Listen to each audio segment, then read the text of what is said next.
Hey guys, welcome to my course. It's a short course on cryptocurrency and cryptography and its application. So, as you might have seen, the Bitcoin soaring to unprecedented levels, which is almost like $40,000 a mark, and all of the other currencies being constantly increasing. So, what's in the store for us here? Why these are increasing, and how we can understand this particular subject, cryptography and cryptocurrency and stuff like that. So that's what's the idea behind this course, and anyone can take this course who has a knack of understanding what exactly cryptocurrency is, and how we can use it, or maybe how we can mine it and understand it, so that it becomes easier for us to follow through. So let's just quickly look at what are the topics under this course. Topics which I am going to cover, which I'm going to cover in this particular course, is what is a cryptocurrency and its applications, then the role of cryptocurrency in today's session. I have also mentioned a tentative timeline just besides every topic, and then the blockchain and distributed ledger technology, what is wallets, and what is mining and stuff related to that. These are the topics, and then we'll be moving on to what is a Bitcoin. What is a Bitcoin? What is the value of a Bitcoin? How Bitcoin is mined? What Why Bitcoin is very valuable these days? How Bitcoin as an asset class, investing in Bitcoin, and government and regulations around Bitcoin. So that's what is going to be the whole subject of this particular course. And if you're a student, if you're an investor, you can take this course. That's the prerequisites is just that you need to understand basic concepts of finance, and yeah, and that's it. You will be able to understand what's in this particular course. So let's just move ahead and look what is a cryptocurrency and its application. Now, cryptocurrency is particularly a form of payment that can be used as a medium of exchange. So it's basically a fiat money, but then it's an internet based medium of exchange, which you know which is which uses cryptographic functions to conduct financial transactions. So cryptocurrency, in a sense, uses two technologies, which is blockchain and distributed ledger. And blockchain is nothing but it is a decentralized technology, which helps in maintaining and recording transactions. So think of it this way, that a particular transaction has taken place, and it is added to the previous transaction, and in the same way the next transaction is added to this particular transaction. So in a way, the whole block is being created, transaction by transaction in a particular setup. Then then comes the decentralized part of this particular setup.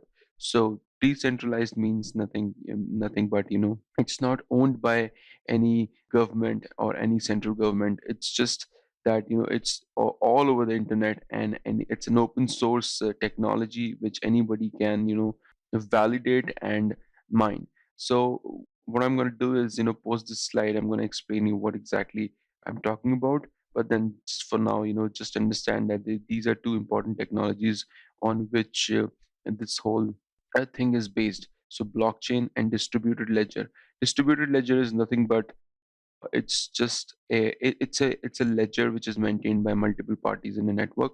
Now, for example, there are people sitting in US, Canada, or maybe Australia, or maybe any part of the world, validating ledgers, validating transactions, and everybody has got a ledger. So, and they use cryptographic functions to, validate a ledger. Once validate a transaction, I mean to say, once the transaction is validated, then they would just publish it, and then other parties in the network, they validate again, so that a transactions become sort of legal.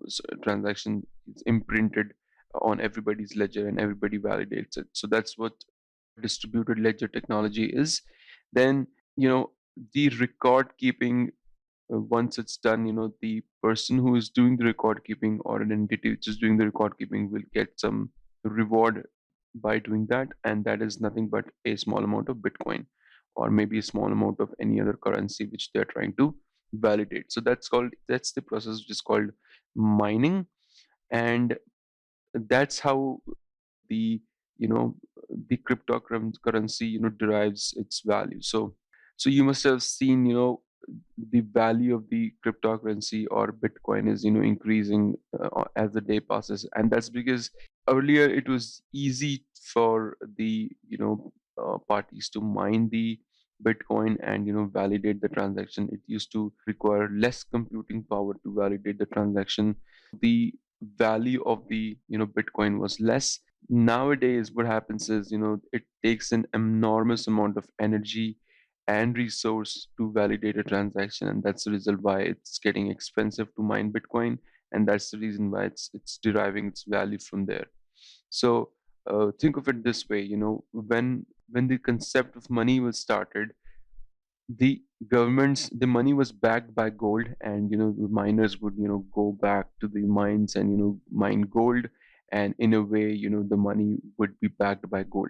In the same way the concept is here. It's just that it's all done digitally and electronically. So miners would typically mine the Bitcoin, and mining is nothing but just validating the transactions all across the globe, so that they get a little bit of small amount of Bitcoin or Ethereum or any other cryptocurrency which they're trying to validate.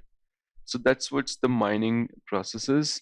And in terms of security, it's the whole process is very secure and it's encrypted. So it kind of becomes tamper proof, because all of those block by block they kind of get encrypted, and it gets really difficult for someone to tamper the whole chain of transactions. So that's what the basic idea behind cryptography and cryptocurrency.